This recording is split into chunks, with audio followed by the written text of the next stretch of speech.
Bienvenidos y bienvenidas a Ars Anima Astrología Humanista, donde hacemos interpretaciones en clave astrológica acerca de mitos, cuentos populares, películas y otro tipo de relatos.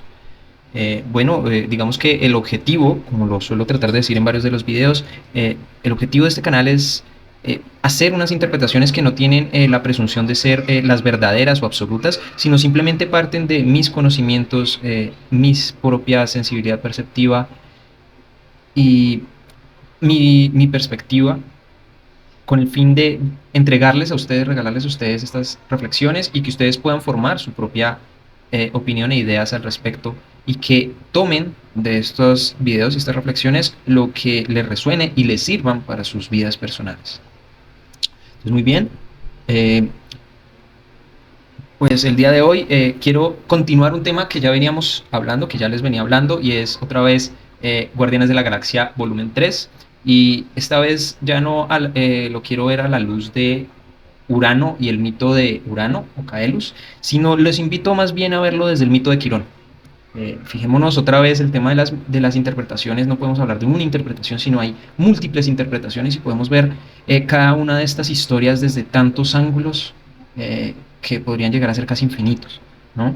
Entonces, creo que lo más importante de todas estas reflexiones es lo que suscitan y es su carácter final, ¿no? Que nos permitan generar realmente acciones personales, que nos permitan dar luces sobre cosas que nos pueden ayudar en nuestra vida, a sanar eventos del pasado, a tomar decisiones, a ver las cosas de otra manera, a resignificar y darle sentido a muchas cosas que quizás hacemos, a tomar conciencia de cosas que quizás hacemos de una manera un tanto autómata para no continuar repitiéndolas y así poder un poco liberarnos de ese dolor que se convierte en sufrimiento porque no tenemos esas herramientas ni esos conocimientos de cómo hacerlo, ¿no? Entonces es un poco darles esas pequeñas herramientas y regalos a la audiencia para que ustedes también puedan compartirlas. Y también les invito a compartirlas con nosotros y compartirlas entre ustedes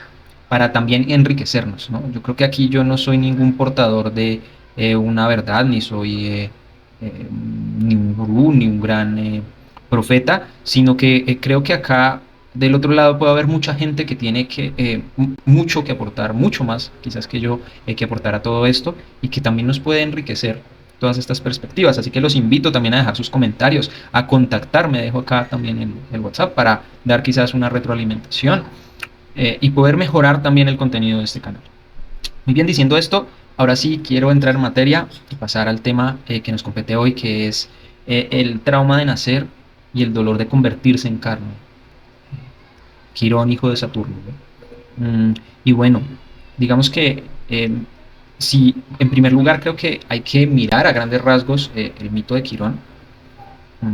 Bueno, para quienes no saben, Quirón es un centauro, es decir, un ser mitad humano, mitad caballo. Del torso para abajo es caballo y del tronco para arriba es humano. Y si vemos la figura del centauro, por ejemplo, en la constelación de Sagitario, aunque Quirón en sí no es regente de ningún signo, es un asteroide que, digamos, fue descubierto en 1977, si no me falla la memoria, y no se le da una regencia como tal, pero pues también por cierta resonancia, cierta cercanía, pues se podría decir que su energía está mucho más cercana a lo que es Sagitario, que algunos también lo asocian a Virgo, ¿no? Pero bueno, digamos que si vemos el signo de Sagitario, el centauro tiene una flecha, un arco y una flecha y está apuntando hacia arriba, ¿no? Y es un poco creo que sobre todo esta figura de Quirón, porque nos muestra, por decirlo así, las tres dimensiones de lo humano. En primer lugar, pues está esa parte animal, ¿no? De la cintura para abajo está esa parte animal instintiva, propiamente de nuestra evolución como mamíferos, bueno, como animales también. La parte del tronco hacia arriba, que es la parte más humana, que le permite razonar, le permite darse una idea del mundo, significar el mundo, nombrar el mundo, pero además está apuntando hacia arriba, ¿no? ¿Eso qué quiere decir? está viendo hacia algo que lo trasciende, algo más grande que él. Es decir, en ese caso estamos hablando de la dimensión de lo trascendente, de lo superhumano, de algo que está más allá de la comprensión humana, pero que de alguna u otra manera también intuimos. ¿Mm? De ahí esas tres dimensiones que simboliza de cierta manera Quirón, y que más que ser tres dimensiones armónicas, son tres dimensiones que pues en nuestra existencia, y creo que todos podríamos hablar al respecto, resulta un constante conflicto, ¿no? Y bueno, en el mito de Quirón, fijémonos, él es hijo de Saturno y de la ninfa Fílira. En algunas versiones del mito, Saturno abusa de Fílira, Fílira se convierte en caballo para huir de Saturno, Saturno también se convierte en caballo y finalmente accede carnalmente a ella, y de ahí sale este ser eh, monstruoso. Es tan monstruoso que cuando su madre da a luz a Quirón, lo rechaza. Y el mismo Zeus se encarga de convertir a Fílira en un arbusto, si mal no recuerdo la especie. Lo convierte en un pequeño árbol para evitar su dolor y su pena, para liberarla de su dolor y su pena. Eh, un poco lo que nos dice esto es, en términos metafóricos, es justamente, ya habíamos hablado antes del rechazo en términos más del mito de Urano. Ahora podríamos hablar más de quizás también del rechazo, pero sobre todo de la humillación, de una herida también de humillación que implica mmm, el hecho de que los padres no reconozcan, o más bien le resulte tan desagradable un aspecto de su hijo a tal punto que lo abandonen, ¿no? Y también se podría hablar del abandono en Quirón. El punto, y creo que lo importante más allá de estos términos, es reflexionar en torno o ver en Quirón, reconocer en Quirón esa herida de infancia que tiene que ver con el haber sido rechazados por nuestros padres, el haber sido quizás abandonados eh, por algún tipo de acción que nos acercaba quizás a la perversión, nos acercaba a esta figura monstruosa, ¿no? Que es algo completamente, creo que natural, y todos en algún momento, es parte de nuestra condición humana, tuvimos que haber vivido un trauma semejante, porque hace parte de ese proceso de enculturación, ¿no? De aprender a adiestrar esos instintos y comportarse de acuerdo a esos códigos culturales que nos establece la sociedad, y poder insertarnos en ese medio social y ser funcionales, ¿no? Entonces, Quirón es rechazado por su madre, negado por su padre, porque Saturno nunca reconoce a Quirón como propio. Eh, y bueno, Quirón finalmente es adoptado por Apolo, el dios de las artes, de la guerra, de la medicina, de la sanación. Y Quirón aprende todas estas distintas técnicas, artes y demás que le enseña Apolo, y se vuelve un gran sanador, un gran sabedor de plantas, curandero, también un gran maestro de la guerra, y un gran profesor, un gran filósofo. Entonces, un poco esta metáfora creo que es bastante conocida en el mundo astrológico, pero quizás valdría la pena, si desean, la podemos ampliar. Es un poco como de esa herida también nace un don, una serie de talentos que estaban escondidos. Ahora bien, pasando ya a la película como tal, podemos ver ya en el caso de Rocket esas características quironianas que creo que hemos mencionado de cierta manera indirecta también en los anteriores videos, desde esa perspectiva, desde el mito de Urano, y es que justamente el alto evolucionario, que se podría catalogar como su padre, viene a ser quien deja esta semilla de la creatividad y de la genialidad en Rocket. Claramente, sin la intervención y la experimentación del alto evolucionario, Rocket nunca hubiera logrado desarrollar estas capacidades, sino que hubiera sido un mapache común, ¿no? Entonces, de este acto fatídico, de esto tan brutal que puede ser la experimentación en Rocket, que como lo retratan en la película, es algo supremamente brutal, ¿no? Todo lo que le hacen para lograr que sea finalmente ese ser, ese mapache antropomorfo, con la capacidad de razonamiento, de creatividad, bueno, de habla, etcétera. es supremamente fuerte, ¿no? Entonces, fijémonos, esto ya nos habla directamente a nosotros, ¿no? Y es ver cómo de esos de esas heridas fatídicas de la vida también surgen una serie de talentos y que efectivamente mmm, eso ayuda a sanar, eso genera, digamos, una capacidad de ayudar a otros sin que uno sea capaz de curar esa propia herida, que es la paradoja quironiana, pero sí creo que hay una cuestión sobre ese proceso de reconocimiento y aceptación del trauma. Y que volvemos a la misma cuestión, y es que en la medida en que yo desconozco esa historia, vivo un poco huyendo de mi pasado, y al huir de mi pasado sigo reproduciendo un gran dolor, ¿no? Claramente desde la perspectiva quironiana, fijémonos cómo es gracias a esa herida en donde él no tiene una raíz, en donde él no tiene un grupo por pertenencia, una identidad por pertenencia, que logra afiliarse a estos otros que son similares a él, igual de extraños a él, por volver a estos términos uranianos, igual de originales a él y excéntricos, y construyen este grupo que al final termina siendo el bien, ¿no? De alguna manera hay una relación con esa herida, porque él puede en esa colectividad poner sus talentos eh, a la luz de o al servicio de algo que de un bien mayor, ¿no?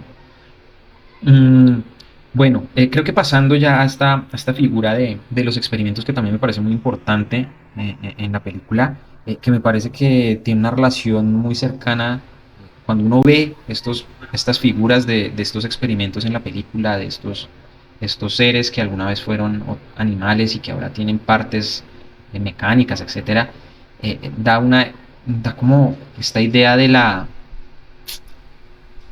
inquietante extrañeza que habla Freud, como que vemos en este ser algo muy cercano a nosotros, muy cercano a lo que significa ser humano, a esta figura humana, pero al mismo tiempo vemos algo sumamente diferente, alejado de nosotros. Y yo creo que eso lo he hablado con varias personas y creo que todas están de acuerdo con eso. Eh, y creo que esa impresión que deja todos estos seres en la película, todos los experimentos que aparecen en la película, es porque de cierta manera nos vemos reflejados en ellos. Hay algo, y lo que representan, a mi juicio, ustedes dirán y lo pueden dejar en los comentarios, me encantaría saber, escuchar, leer su opinión, eh, pero a mi juicio tiene que ver con esa parte de la vulnerabilidad, ¿no? Esa parte de nosotros que está rota, de ese niño interior, porque justamente esa es la herida, ¿no? La herida quironiana es también algo que yo considero que es tan fuerte que no soy capaz ni siquiera de socializarla, de verbalizarla, de hablarla y compartirla con otros, porque es que creo que es solo mía, ¿no? Entonces la debo esconder a los demás. Y, y creo que es algo que vemos ahí, es decir, es algo tan desagradable, pero al mismo tiempo tan vulnerable, porque si vemos a lo largo de la película, todas estas criaturitas son sumamente, no son seres agresivos, ni siniestros, ni brutales, sino todo lo contrario, son seres sumamente inocentes, ¿no? Son casi que, literalmente hay un tinte infantil, sumamente infantil en sus actitudes y en sus formas de ser. Entonces, creo que a mi juicio yo lo asocio mucho con esa idea de ese niño interior herido. Eh, es algo tan vulnerable y tan grotesco, o que puede parecer grotesco hacia afuera, que es algo que yo debo esconder. Incluso muchas veces lo escondo de mí mismo. Y de ahí viene esa sensación de esa inquietante extrañeza, diría yo, ¿no? Puede que sea solamente mi percepción, no sé. Mm, Y bueno, fijémonos, otra vez me importa mucho establecer esa relación de estas criaturas con la inocencia, que todos son muy inocentes hasta el punto en donde, digamos, Rocket llega y en su último contacto con el alto evolucionario, el alto evolucionario llega y le confiesa, pues le dice que ellos no van a ir a ese nuevo planeta que es como esta suerte de utopía. sino que eso está destinado para otros experimentos que ya son unas razas mucho más perfectas y evolucionadas, ¿no? Que ellos son desagradables, ellos son grotescos y demasiado imperfectos para ese nuevo mundo. Entonces ahí él ya sabe que los van a matar, ¿no? Él ahí intuye y digamos ahí hay una pérdida de la inocencia.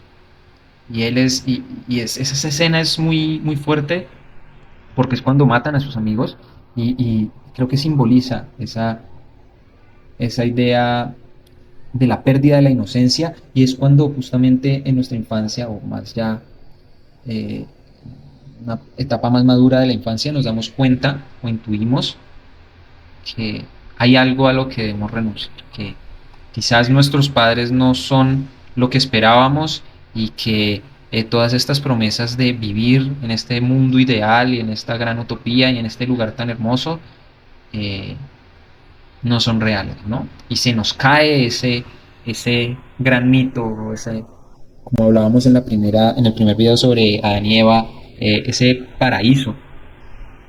Salimos, somos expulsados de ese paraíso y tenemos que hacerle frente a la realidad. Y en este caso creo que la realidad es darnos cuenta también de la humanidad detrás de nuestros padres, ¿no? Cuando el alto evolucionario le dice, sí, ustedes no van a venir porque son unas criaturas imperfectas y este nuevo mundo está diseñado para estos seres perfectos, cuando digamos desde antes la promesa y el hecho por el que Rocket le ayuda al alto evolucionario es porque el alto evolucionario le sigue hablando de este lugar perfecto, de este mundo perfecto que él está construyendo y que los va a incluir a ellos, ¿no? Entonces hay una promesa de llevarlos a un lugar mejor. Y al final esta promesa se cae, es totalmente incumplida y se rompe esa ilusión, esa fantasía. Y en ese punto es cuando Rocket se da cuenta que debe tomar acción, que debe hacer algo, ¿no? Y es ahí cuando nos damos cuenta que nuestros padres no eran tan perfectos, ¿no? Que,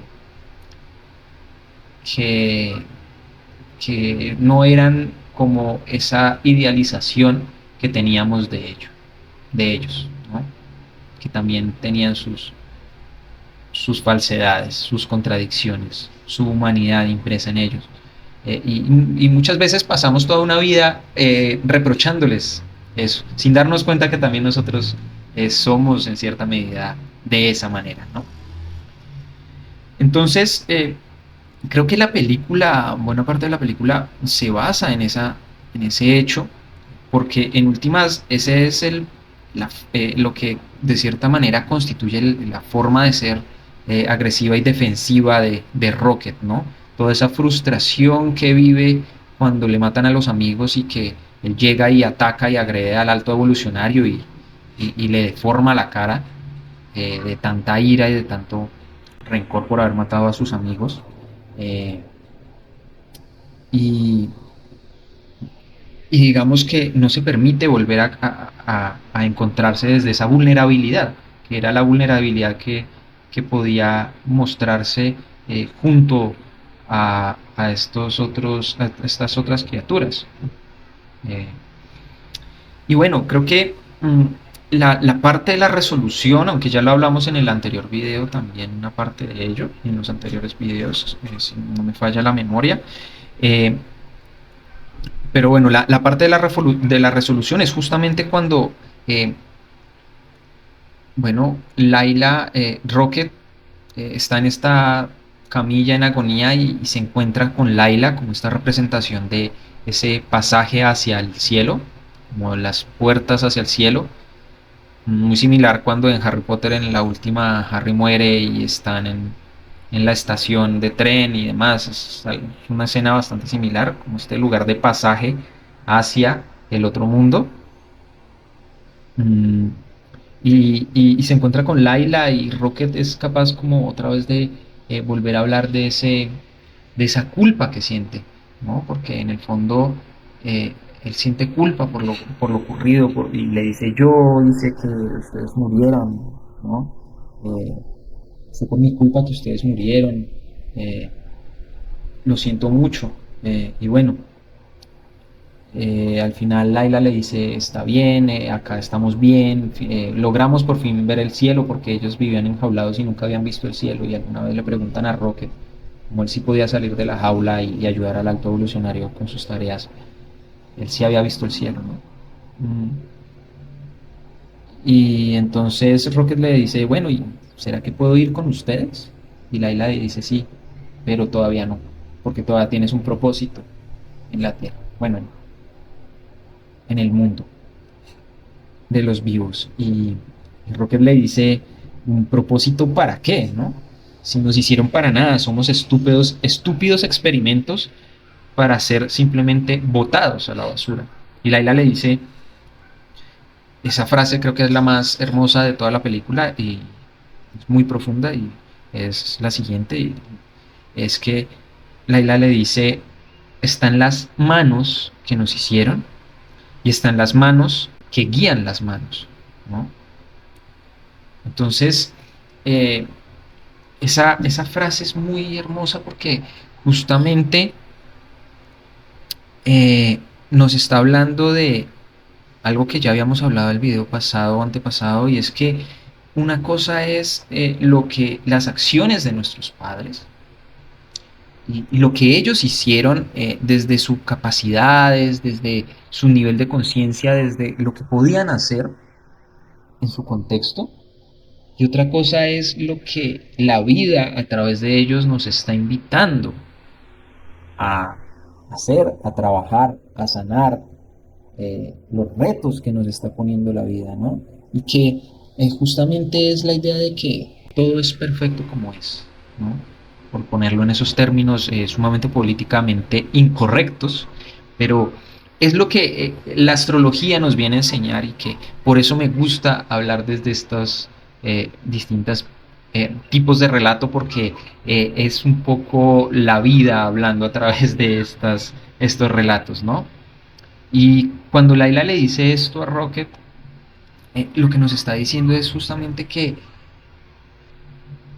nuestros padres simplemente son una suerte de marionetas o de vehículos, para que no suene tan horrible, son vehículos de algo más grande, de un orden más grande, que podemos llamar como quieran, quienes creen en Dios, o el gran universo, el cosmos, ¿no? Eh, y este orden más grande es lo que nos invita a, a algo, ¿no? A través de estas vivencias.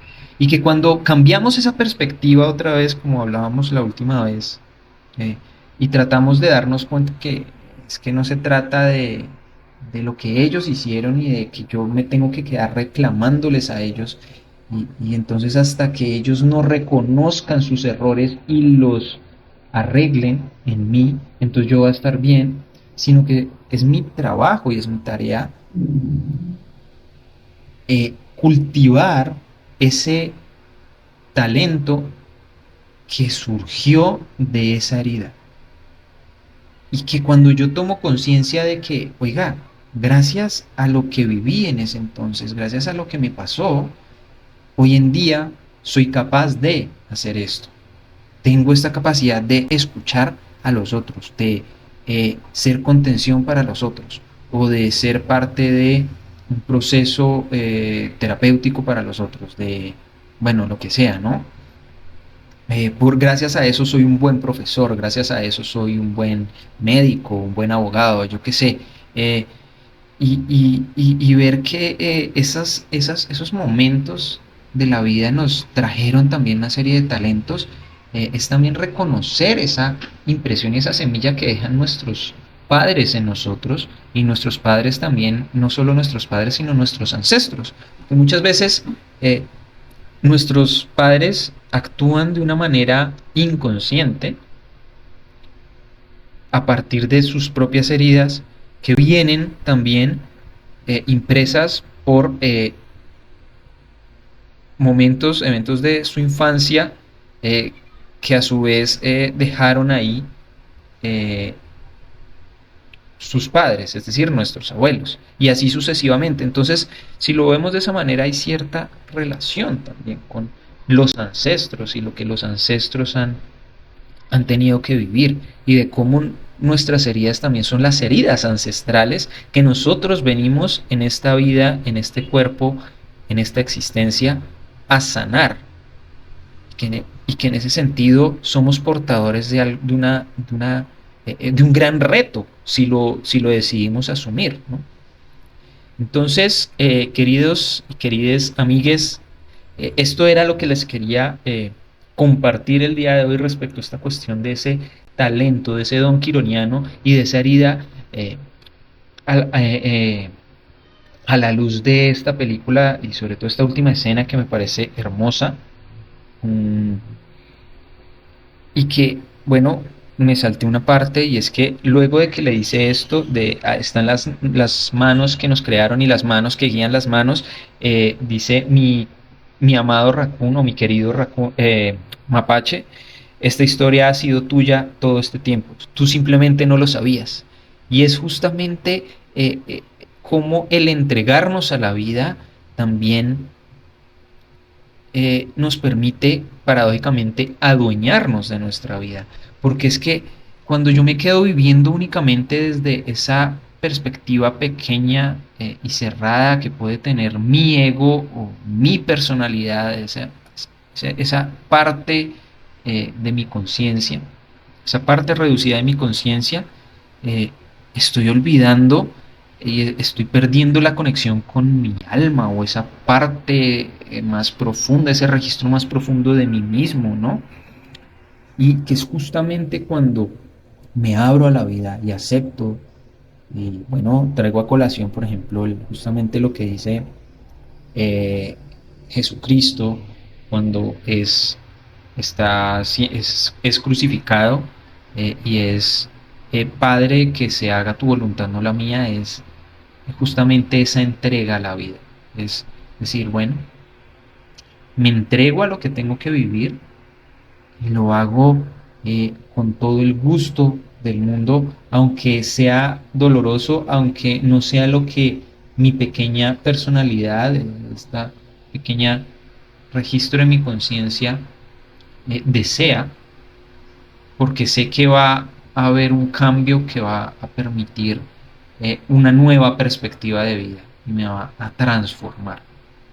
Y en ese punto voy a estar más conectado con la vida, ¿no? Entonces, esta es la reflexión que quería compartirles. Déjenme en los comentarios sus percepciones, les suscita todo esto respecto a lo que están viviendo, respecto a cosas que han vivido, cómo les resuena esto. Y bueno, como siempre, otra vez les recuerdo, estamos sorteando 4 consultas astrológicas por semana durante el mes de febrero por medio de este canal. Y bueno, para participar deben darle like a nuestros videos y dejar su comentario. Entre más comentarios dejen, más posibilidades tienen de ganar. No olviden suscribirse a nuestro canal. Y bueno, muchas gracias por escucharme y nos veremos en otro video.